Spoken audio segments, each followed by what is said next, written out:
Edmond Dantes stood proudly at the front of the ship Pharaon as it entered the port of Marseille. The wind pushed the sails, the sea sparkled in the sunlight, and sailors hurried across the deck. For Edmond, this was not just another journey. It was the beginning of a new life. He was only 19 years old, but already the first mate of one of the finest ships of his company. His heart was full of hope and dreams, for he carried good news for both his employer and his family. The Pharaon had sailed from Smyrna, then stopped in Naples, and was finally returning to Marseille. On the voyage, the ship's captain had fallen gravely ill. Edmond, young and ambitious, had taken command. All hands ready. We hold course for Marseille. He navigated storms, negotiated with traders, and brought the ship safely home with its cargo untouched. His skill and bravery impressed everyone on board. Even the old sailors, who at first had doubted him, now spoke of him with respect. As the ship neared the dock, a small crowd gathered to welcome it. Merchants, port workers, and families waited impatiently. Edmond felt his heart beat faster, for among the crowd stood the two people he loved most. His father, an old man who had given everything for his son. And Mercedes, the beautiful young woman who was promised to him.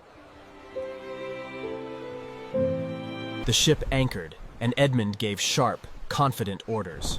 Lower the sails. Prepare the ropes. Secure the cargo. And the sailors obeyed with speed. When the gangplank was lowered, Edmond ran down, eager to embrace his father and Mercedes. His father held him tightly, tears in his eyes. Mercedes smiled, her dark hair shining in the sunlight, her eyes full of love. Edmond, she whispered, you are safe. I prayed for you every day. I am safe, and more than that, I bring good news. The captain has died, but the owner, Monsieur Morel, has promised to make me captain of the Pharaon. 19! I shall have my own command. His father's hands trembled as he held him.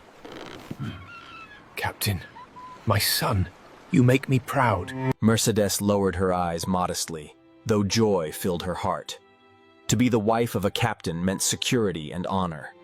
She dreamed of a small home near the sea, children playing by the shore, and a future bright with happiness. You have shown courage and wisdom beyond your years. The Pharaon is yours to command, Edmond. Serve me faithfully, and you shall rise even higher. The crowd cheered, and Edmond felt as if the whole world celebrated with him. Yet, while most smiled, not every face was full of joy. Hidden among the crowd was Fernand Mondego, a fisherman from Catalonia. He stood silently, his fists clenched, his eyes burning with jealousy. For Fernand loved Mercedes too, and he had long dreamed of marrying her. But she had chosen Edmond, and Fernand's heart was filled with anger and envy.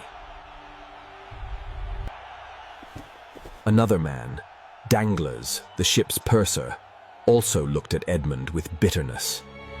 During the voyage, Edmond had been promoted above him, and Danglars could not forgive this humiliation. To see a 19-year-old boy given the command of the Pharaon was, for him, an insult. His lips curled into a thin smile as he muttered to himself, "Captain Dantes, we shall see how long that lasts." Unaware of the hatred growing around him, Edmond walked proudly through the streets of Marseille with his father and Mercedes at his side. They visited his father's small home, where Edmond discovered a painful truth. His father had lived in poverty while he was away. Out of duty, the old man had repaid a debt of money that Edmond owed to a neighbor, leaving himself almost nothing to eat. Edmond was heartbroken, but he quickly gave his father all the wages he had earned. From now on, you will want for nothing.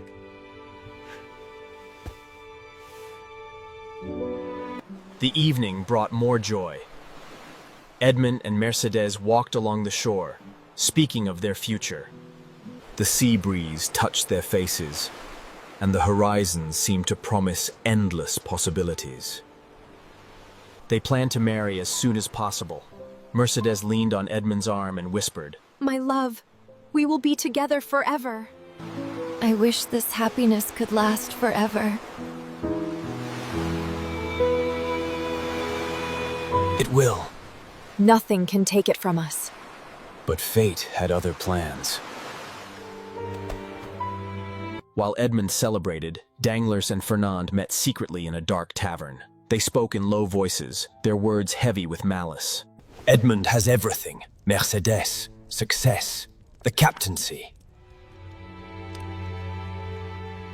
While I, who has loved her since childhood, am left with nothing. And I, said Danglars, should be purser, second only to the captain. Instead, this boy takes the command, and I am forced to serve under him. His good fortune is insufferable. The two men drank coffee, their eyes filled with hatred. It was then that Danglars suggested a plan. What if Edmond were accused of being a traitor? What if someone wrote a letter to the authorities, claiming he carries messages from Napoleon's supporters? If he is arrested, he will lose Mercedes. She will be mine. Exactly. And I shall have my revenge.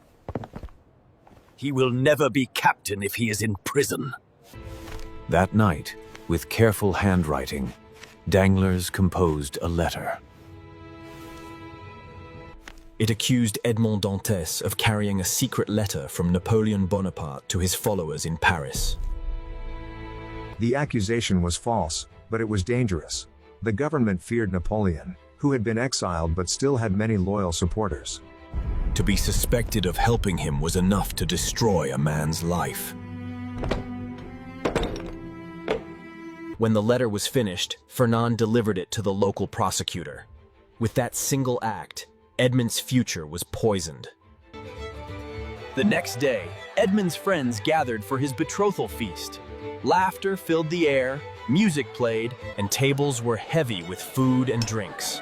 Mercedes wore a simple white dress, her face glowing with happiness. Cheers answered him, and for a moment, all seemed perfect.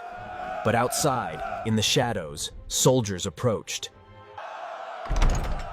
At the height of the celebration, the door opened, and an officer entered with cold authority. Edmond Dantes? Yes. You are under arrest by order of the king's prosecutor. The room fell silent. Mercedes gasped, Edmond's father trembled, and Edmond himself stood frozen with shock.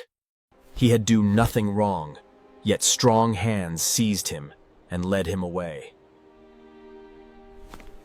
There must be a mistake! Edmond is innocent! The feast ended in confusion and sorrow. But her words were useless. The trap had closed, and Edmond's bright future was already slipping into darkness.